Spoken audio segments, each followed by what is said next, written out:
نحمده ونصلي على رسوله الكريم أما بعد. میرے محترم بزرگوں، اللہ نے اعمال کی سیزن ہمیں عطا فرمائی ہے.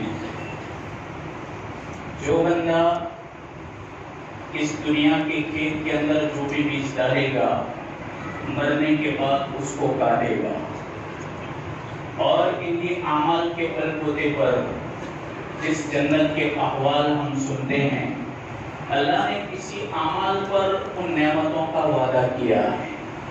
وَبَشِّرِ الَّذِينَ آمَنُوا وَعَمِلُوا الصَّالِحَاتِ أَنَّ لَهُمْ جَنَّاتٍ تَجْرِي مِن تَحْتِهَا الْأَنْهَارُ. آپ ان لوگوں کو خوشخبری، بشارت، پیغام سنا دو کہ جو ایمان لانے کے بعد نیک عمل کرتے رہے، موت تک نیک عمل کرتے رہے، اور ان کی نیک اعمال پر ان کی موت ہوئی. اللہ فرماتے ہیں کہ ان کے لیے ایسے باغات ہیں کہ الگ الگ قسم کی نہریں اس کے اندر جاری ہیں. کلما رزقوا منها من ثمرة الرزق، جب کبھی ان کو کوئی پھل کھانے کے لیے دیا جائے گا، اور هذا الذي رزقنا من قبل، وہ کہیں گے کہ یہ پھل تو ہم کو پہلے بھی ملا تھا. فرشتے کہیں گے ٹیسٹ تو کرو. وہ کہیں گے کہ دراکش تو پہلے بھی کھائی. فرشتے کہیں گے اور کھاؤ. اب کی بار جو ملے گا تو پورا ٹیسٹ بدل جائے گا. تیسری بار بھی انگور آئے، وہ کہیں گے هذا الذي رزقنا من قبل. فرشتے کہیں گے ٹیسٹ تو کرو. تیسری بار پھر ان کا ذائقہ بدل جائے گا. پھر سے ان کو دراکش ملے گی، کہیں گے هذا الذي رزقنا من قبل وَأُتُوا بِهِ مُتَشَابِهًا. ملتے جلتے پھل ہوں گے، پر دو پھل کا ایک قسم کا ذائقہ نہیں ہوگا. دو سیب ہیں، دونوں کی خوشبو الگ، دونوں کی رنگت الگ، دونوں کا مزہ بھی الگ. سیب ایک ہی ہیں، اسی سیب کو الگ الگ کاش کے اندر کاٹا گیا، ایک ٹکڑے کی رنگت الگ، اس کا ذائقہ الگ، اس کا مزہ الگ. ایک ہی سیب ہے، لیکن اللہ تبارک و تعالیٰ نے ذائقے الگ الگ کر دیے. مفسرین فرماتے ہیں کہ اس آیت کے اندر جن پھلوں کا تذکرہ ہے، وہ ایک اللہ کی طرف سے انوکھا پھل ہے. وہ پھل اللہ کن کو دے گا؟ رمضان کی قدردانی کرنے والوں کو، اور فرائض ادا کرنے والوں کو، اور نیک اعمال کرنے والوں کو وہ اللہ تعالیٰ ایک پھل دے گا. وہ پھل کیسا ہے؟ مفسرین فرماتے ہیں جنت کے اندر جتنے بھی پھل ہیں، لاکھوں نعمتیں ہیں، ان تمام نعمتوں کا ذائقہ صرف ایک پھل کے اندر اللہ نے پرو دیا ہے. وہ پھل اللہ تعالیٰ جمعہ کے دن عطا کرے گا. فرشتے آئیں گے بطور ہدیہ. جنتی کہیں گے هذا الذي رزقنا من قبل، یہ تو ہم نے پہلے کھا لیا ہے. اللہ فرمائے گا کہ وہ تم نے اپنی جنت سے اپنی نعمت کھائی، یہ ہماری طرف سے گفٹ ہے، یہ تمہیں دی جا رہی ہیں. فرشتے پھر باہر کھڑے رہیں گے، اجازت لینے کے بعد جنت کے اندر آئیں گے، اور اللہ کے نیک بندوں اور جنتیوں کی خدمت میں وہ پھل پیش کریں گے. نیک اعمال کے صدقے توفیل، جیسے نیک اعمال ہوں گے احوال بھی ایسے بنیں گے.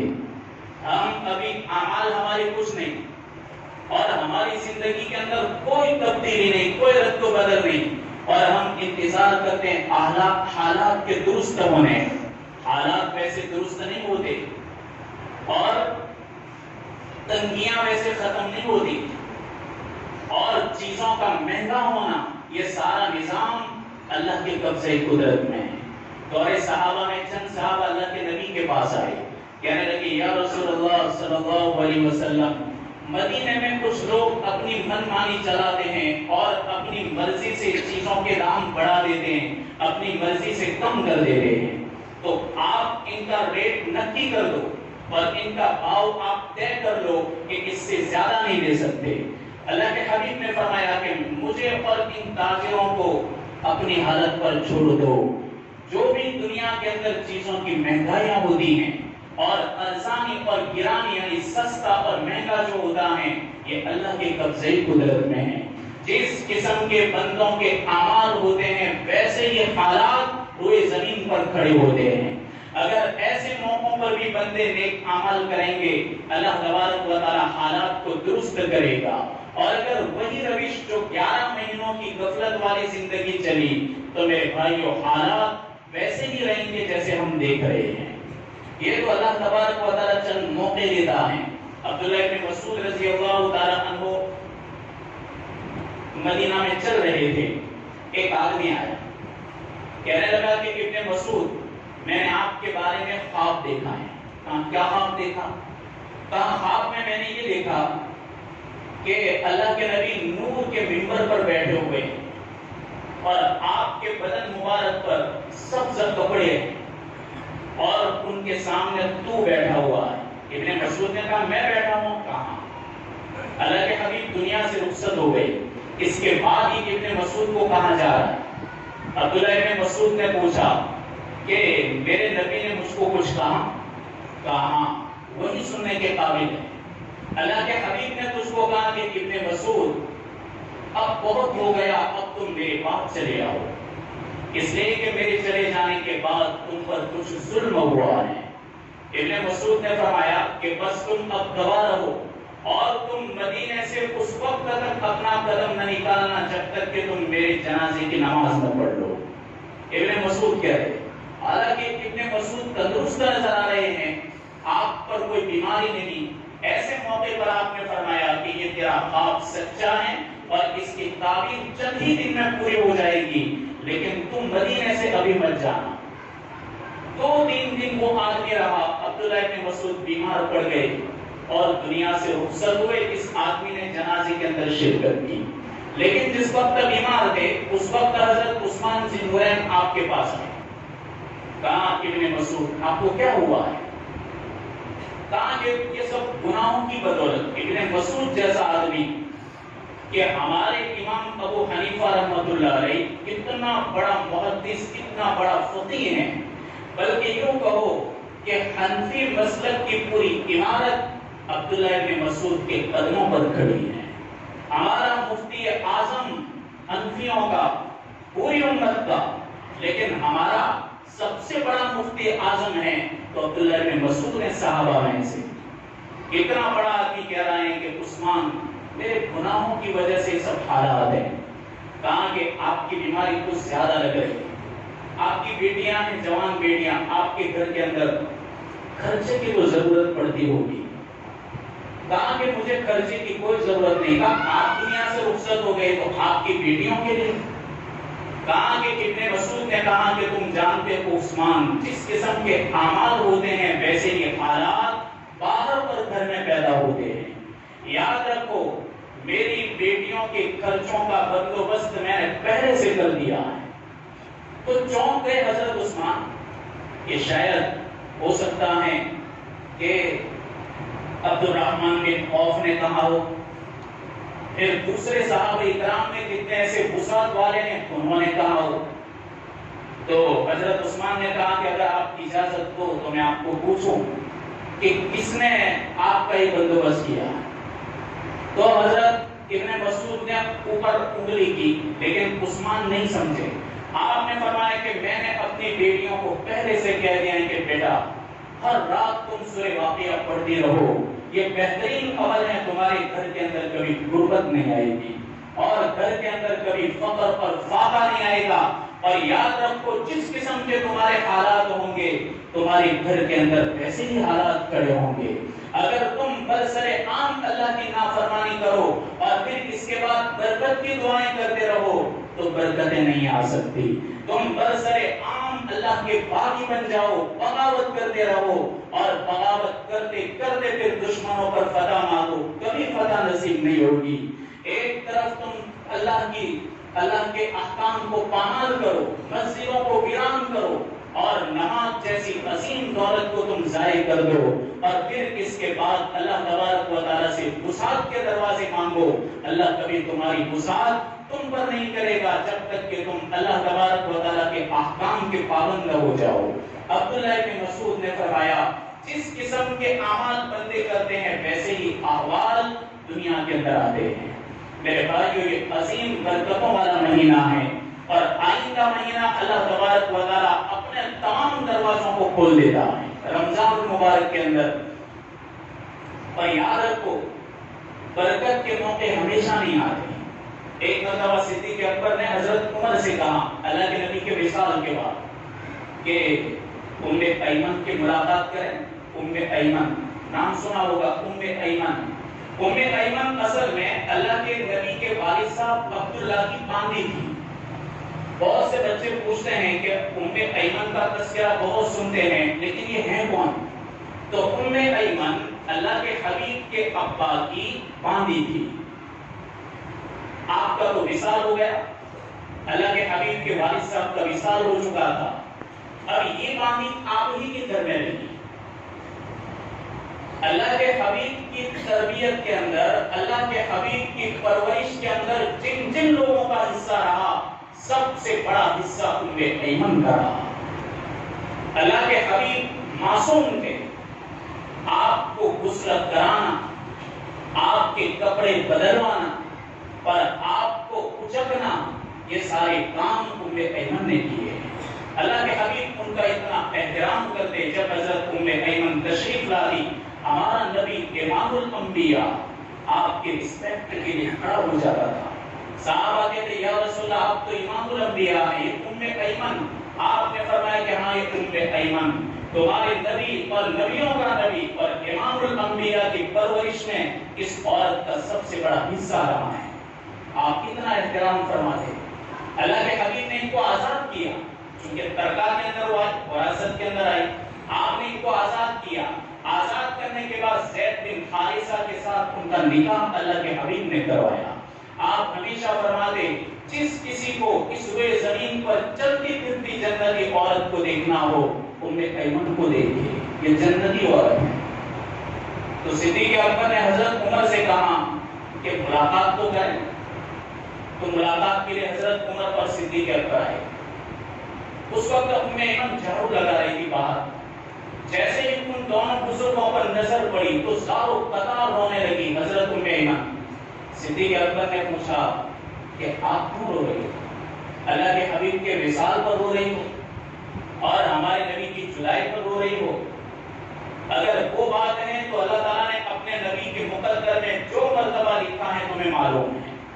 تو کہنے لگی صدیق اکبر سے کہ میں اس لیے نہیں رو رہی، آپ نے جو گمان کیا برابر ہے، پر مجھے رونا اس لیے نہیں آتا۔ رونا اس پر آتا ہے کہ ہمارا نبی اس دنیا سے رخصت ہو گیا اور ہم نے جو بہترین زمانہ پایا وحی کا زمانہ، سب سے بابرکت زمانہ۔ روئے زمین پر اگر چاند اور سورج اور اس زمین میں اور پوری کائنات میں اگر بہتر سے بہتر زمانہ دیکھا تو اللہ کے حبیب کے پاس جبرائیل جب وحی لے کر آتے تھے وہ زمانہ سب سے بہترین زمانہ تھا۔ تو کہنے لگی کہ ایک مبارک زمانہ تھا، ہمارا نبی دنیا سے رخصت ہو، حالانکہ خیر القرون کے اندر یہ بھی زمانہ ہے۔ آپ نے فرمایا خیر القرون قرنی، سب سے بہترین زمانہ میرا، ثم الذین یلونہم ثم الذین یلونہم، پھر میرے صحابہ کا، پھر تابعین کا زمانہ، اس کے بعد پھر تاریخ کے اندر تم پڑھو فتنے ہی فتنے نظر آئیں گے۔ آپ نے 3 زمانوں کی گارنٹی دی، سب سے بہترین زمانہ وحی کی برکت کا زمانہ اور تھا، یہ خیر القرون ہے، یہ زمانہ اور ہے، لیکن اللہ کے حبیب کی موجودگی یہ الگ زمانہ تھا۔ تو کیا فرمانے لگی ایک مبارک زمانہ ہم نے کھو لیا، اس پر مجھے رونا آتا ہے۔ میرے بھائیوں اگر ہم بھی غفلتوں سے اور ہم اپنی سستی کی وجہ سے ایسے مبارک وقت کو گھما دیں گے تو میرے بھائیوں کل قیامت کے دن پچھتاوا آئے گا۔ اللہ تعالیٰ فرماتے ہیں کہ میرے بندو تھوڑی سی محنت کر کے چلے آؤ، آپ نے فرمایا کہ جنت کے اندر تم کو بہترین انگور کھلاؤں گا۔ ایک صحابی اللہ کے حبیب سے کہنے لگے یا رسول اللہ جنت کے اندر انگور ہیں، قرآن میں نہیں پڑھتا؟ عنبا، قرآن میں عنب ہے، عنب یعنی انگور۔ وہ کہنے لگا کتنا بڑا ہے ایک انگور کا دانہ؟ آپ نے فرمایا تیری ماں نے ڈول بنائی، ڈول کہاں چمڑے کی کہاں بنائی؟ تیری ماں نے جو ڈول، دیہاتی ہوتا تو آپ دیہاتی انداز میں جواب دیتے، اگر کوئی سپہ سالار ہوتا تو آپ کی زبان سپہ سالار جیسی ہوتی تھی، اگر وقت کا حکمران ہوتا تو آپ کے الفاظ بھی شاہی ہوتے تھے، ایک دم آپ کا کلام بھی بادشاہ ہوتا تھا، اور اگر کیسر و کسرا ہیں تو آپ کا کلام شہنشاہ ہوتا تھا، آپ کا کلام بادشاہ ہوتا تھا۔ دیہاتی تو آپ اس لیول پر آ جاتے تھے، دیہاتی کے لیے آپ کہتے تیری ماں نے ڈول بنائی ہے چمڑے سے، آپ بنائی کتنی بڑی بڑی، کہاں تیری ماں نے جو ڈول بنائی ہے ایک دانہ اس ڈول میں بھی نہیں آئے گا۔ کہا یا رسول اللہ بہت بڑا ہوگا، بہت بڑا ایک دانہ ہے جنت میں، اور وہ کھائے گا تو ہم پھل کھائیں گے تو وہ کم ہو جائے گا، جتنا کھائیں گے وہ کم ہوگا، تو کھاتا رہے گا اور کم بھی نہیں ہوگا۔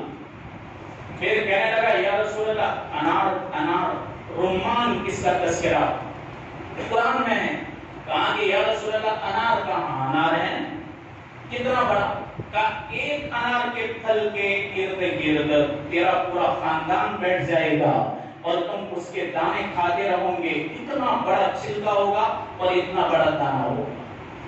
کہا کہ کتنا بڑا ایک دانہ، کہا موٹا موٹ دیکھا ہے تم نے؟ دیکھو دیہاتیوں نے جو دیکھا ہے وہی سوال ہو رہا ہے، شہریوں کے سوال کے جواب الگ ہوتے تھے، دیہاتیوں کے جواب اس انداز میں ہوتے۔ اب وہ تو دیہاتی تو وہ کیا دیکھے گا، اونٹ دیکھے گا، کچاوا دیکھے گا، پھر کیا وہ چھوٹے چھوٹے مٹکے دیکھے گا، تو آپ نے فرمایا کہ موٹا اونٹ دیکھا ہے جو جب اس کے اوپر پالان رکھ لیا جائے کہاں، اس کی تو کوہان بہت بڑی ہوتی ہے۔ آپ نے فرمایا جو تم نے وہ اونٹ دیکھا ہے ایک دانہ اتنا بڑا ہے، کہ یا رسول اللہ ایک دانہ تو بہت ہو جائے گا، ہاں تیرے خاندان کے لیے کافی ہو جائے گا۔ ایک دیہاتی نے کہا یا رسول اللہ کھجور ہے جنت میں، کہا بہت اچھی کھجور ہے۔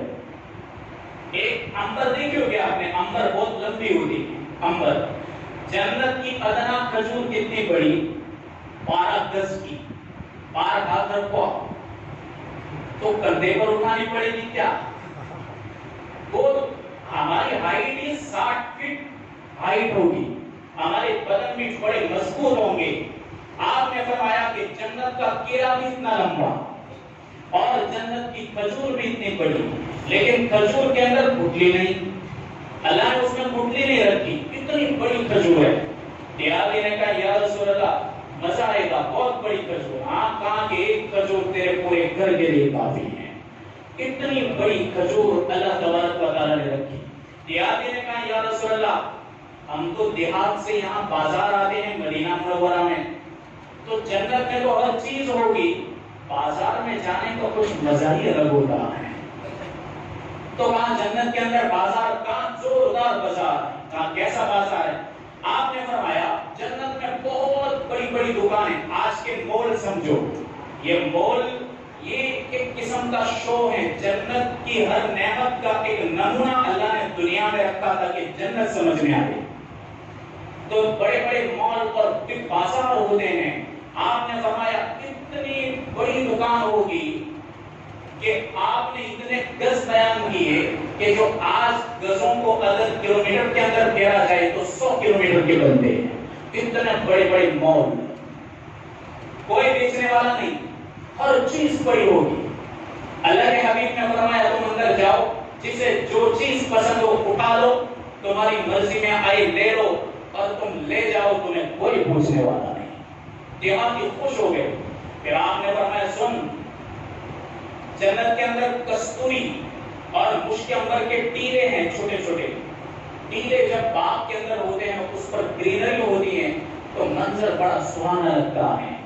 آپ نے فرمایا کہ جنت کے اندر مشک عنبر کے ٹیلے ہیں، زبردست ٹیلے، جب تم بازار جاؤ گے تو جنت کے ٹیلوں کے اوپر بھوکی ہیں، بھوکی یعنی یہ ڈسٹ ہوتا ہے، ڈسٹ جب اڑتا ہے تو آپ نے فرمایا کہ جنت کے اندر ایک ہوا چلے گی جس کا نام ہے مسیرہ، جب وہ ہوا چلے گی تو مشک کے ٹیلوں سے ٹکرائے گی، یہاں تو دور ہی دور اڑتے، ہم تو مٹی کے اندر رہ رہے ہیں آزادی کے بعد سے، آپ جیسے ہی کپڑے پہنو اور روڈ کے اوپر سے جاؤ شام تک کے اندر تمہارے کپڑے میلے ہو جائیں گے، اس لیے کہ کہیں راستے ہی نہیں ہیں، باپ دادوں نے جو راستے دیکھے تھے وہی راستوں پر ہم چل رہے ہیں، یہاں جیسی ڈسٹ اور دھول اڑتی ہیں، آپ نے فرمایا کہ وہ مسیرہ ہوا جو چلے گی وہ جنت کی کستوری کو اڑائے گی اور جنت کے خشک عنبر کے ذرات کو اڑائے گی، اور وہی ذرات تمہارے کپڑوں پر اور چہروں پر لگیں گے. آپ نے فرمایا خدا پاک کی قسم یہ ذرات تمہارے حسن کو 70,000 درجہ بڑھا دے گی. آپ جب مڑ کر کے بازار سے گھر جاؤں گے آپ کی بیویاں کھڑی ہوں گی تو کہے گی کہ او ہو میرے دولہے راجا آپ تو اتنے حسین نظر آ رہے ہو کہ اس سے پہلے تو آپ کا حسن اتنا نہیں تھا. تو کہیں گی کہ پتہ نہیں ہم جنت کے بازار میں چل رہے تھے ایک ہوا چلی جس نے کستوری اڑائی اور وہ سیدھی اس کا گرد ہمارے چہروں پر آیا. اللہ نے ہمارے نکھار کو اتنا بڑھا دیا. آپ نے فرمایا سن جنت کے اندر ایک اور بازار ہے جہاں صرف زیورات ہیں. ہماری عورتیں تو وہیں رہیں گی لگتا ہے کہ پھر وہیں رہے گی کہ یہاں اچھا ہے مال مٹیریل ہے اور کچھ چکانا ہی نہیں مفت ہی مفت ہے. اور عورت کا کوئی زیور ایسا نہیں جو وہاں پر نہ ہو. اللہ کے حبیب نے فرمایا کہ عورت کی ایک نتنی پوری دنیا بیچ کر اور مافیا کو بیچ کر اس کی قیمت نہیں ادا کی جا سکتی. ایک نتنی کی. آپ نے فرمایا جنتی عورت کا ایک دوپٹہ دنیا اور دنیا کی سب دولت سے بہتر ہے. اب اللہ نے ایسے زیورات کو بکھیر دیا ہے. اللہ کے حبیب نے فرمایا تو اور تیری بیوی بازار میں تم ہاتھ میں ہاتھ ڈال کر جاؤں گے تمہاری بیوی کہے گی کہ مجھے یہ لینا اتنا بڑا تم سامان کو باندھ لو گے. فرشتے کہیں گے کہ آپ تکلیف مت اٹھاؤ ہم پکڑ لیتے ہیں. فرشتے خدمت میں حاضر ہوں گے. اب وہ تو ساری ہی چیزیں انہیں کے لے رہی گی. شوہر کہے گا میں بھی تو کچھ لوں. شوہر کو تصویر نظر آئے گی بہترین تصویر. اس کی بیوی کہے گی وہ تصویر کیسی وہ کہے گا بہت سمارٹ ہے بہت اچھی لگ رہی ہے. تو جیسے ہی وہ جنتی اس تصویر کو دیکھے گا اللہ تعالیٰ اس کا چہرہ اسی میں بدل دے گا کہ کہیں جنت کے اندر تمہیں کم نہ رہ جائے کہ کاش یہ کیا ہے یہ مایوسی ہے. جنت کے اندر غم نہیں. اذهب عند الحزن اللہ کا شکر ادا کریں گے جنتی. الحمدللہ تمام تعریفیں اس اللہ کے لیے ہیں کہ الذی اذهب عند الحزن اس نے ہم سے سارے غموں کو دور کر دیا. اللہ تبارک و تعالی ویسا چہرہ کرے گا. اللہ کے حبیب نے فرمایا جو کوئی بھوکوں کو کھلائے گا دنیا کے اندر میرا رب اس کو جنت کا انار کھلائے گا. آپ نے فرمایا جو کوئی پیاسے کو پانی پلائے گا آپ نے فرمایا میرا رب اس کو الرقیق المختوم پلائے گا. الرقیق المختوم وہ سر بمہر ایسی شراب ہیں جس پر جنت کی سیل لگی ہوئی ہیں اور وہ سیل کس نے لگائی اللہ نے لگائی. وہ پیکنگ صرف جنتی توڑے گا. یہ پیکنگ اللہ نے پیک کیا ہے اور جنتی اپنے ہاتھ سے توڑے گا. آپ نے فرمایا کہ جو کسی ننگے کو کپڑا پہنائے گا میرا پروردگار اس کو جنت کے اندر سندس پہنائے گا. اور سندس وہ کپڑا ہے کہ جس کا خالی استر پوری دنیا کو بیچ کر اور ایسی ہزاروں دنیا بیچ کر اس کی قیمت ادا نہیں کی جا سکتی. آپ نے فرمایا میرا پروردگار اس کو ایسا سبز کلر کا سندس پہنائے گا. ہر عمل کا بدلہ اللہ تبارک و تعالیٰ نے رکھا ہے. بس یہ ہے کہ ہم دنیا کے اندر تیاری کریں اس کے بعد دنیا سے رخصت ہوں. اللہ تبارک و تعالیٰ ایک گھڑی جنت کے اندر خالی نظر کریں گے دنیا کی ساری تکلیفوں کو بھول جائیں گے. دنیا کی ساری مشقتوں کو بھول جائیں گے. صرف دیکھنا ہی کافی ہوگا. بندے کو ایسا لگے گا خالی اس کو دیکھتا ہی رہوں تو بھی میرے لیے تو کتنا بہت بڑا بدلہ ہے. فرشتے کہیں گے دیکھنا نہیں اندر جاؤ اور اندر جا کر کے اللہ کی بنائی ہوئی چیزوں کو استعمال کرو. اللہ تبارک و تعالی ہم کو ان ایام کی قدردانی کرنے کی توفیق عطا فرمائے. یہ جنت کے احوال ہیں ہم سنتے ہیں کئی عرصے سے. ابھی تو اللہ کی بنائی ہوئی جنت آدھی بھی نہیں ہوئی. آپ آگے سنتے رہیں گے اللہ نے کیسی ہمارے لیے نعمتیں تیار کی ہیں کہ ہمارے تصور اور سوچ سے باہر ہیں. ہم تصور میں بھی نہیں لا سکتے. اللہ تبارک و تعالی ہمیں نیک عمل کرنے کی توفیق عطا فرمائے. اور جیسا کہ آپ کو معلوم ہے کہ ہمارے حلقے کا جوڑ مسجد خدا میں رکھا گیا ہے. پورے شہر کا جوڑ ہے جمعرات کے اصل سے اشارت ہے. تو اپنے کام کاج کو فارغ کر کے ہم دیکھو ان گھڑیوں کے اندر وہاں جا کر بیٹھیں گے تو خیر سے خالی نہیں، تو وقت پر پہنچے اور پہنچ کر کے جو کچھ باتیں وہاں پر کہی جائے میرے بھائیوں باتوں کو سنیں، ادھر ادھر میرے اور جماوڑے نہ کرے، وہاں بیٹھ کر کے دین کی باتوں کو سنیں۔ اللہ تبارک و تعالیٰ کسی ایک بات کو ہمارے دل کے اندر بٹھا دے گا، ہماری پوری زندگی بدل جائے گی۔ تو آپ اس کا خیال کریں، باقی جو کچھ ہو تو ہمارے جماعت کو ساتھی ان کو پوچھ لیں، اور ہمارے مظلومین کا بھی اعلان ہے، ان کے لیے بھی جتنی بھی ہو سکے۔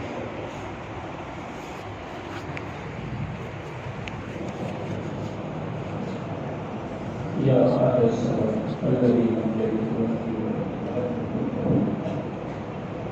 إلى هذه سبيل يا إلى هذه سبيل